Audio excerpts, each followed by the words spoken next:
চলুন আমরা শুরু করি। প্রথমেই অধ্যয়ন দক্ষতা বা এই যে স্টাডি স্কিলস, সেটা কি, কেন দরকার, কতটুকু দরকার, এবং এটা অর্জন করলে লাভটা কি, মুনাফাটা কি, আমার প্রাপ্তিটা কি, সেটা নিয়ে আলোচনা করা যায়। যে অধ্যয়ন দক্ষতা বা স্টাডি স্কিলস কাকে বলে? স্টাডি স্কিলস মূলত যদি বাংলা করতে চাই তাহলে দাঁড়াবে যে অধ্যয়ন দক্ষতা। কি করে দক্ষভাবে অধ্যয়ন করা যায় সেটাই হচ্ছে মূলত স্টাডি স্কিলস। অর্থাৎ অধ্যয়ন করার টিপস, টেকনিক্স, কলা কৌশল নিয়েই স্টাডি স্কিলস এর এরিয়া তৈরি আর কি। অর্থাৎ অধ্যয়নের যে একটা সঠিক পদ্ধতি কি সেটা ও তার ব্যবহারিক, যেটাকে আমরা বলি ইংরেজিতে হাউ টু স্টাডি, পড়ার অধ্যয়নের নিয়ম কানুন নিয়েই স্টাডি স্কিলস কাজ করে।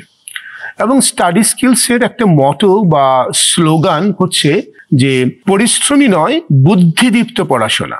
বলা হচ্ছে যে you need to study smart, not study hard.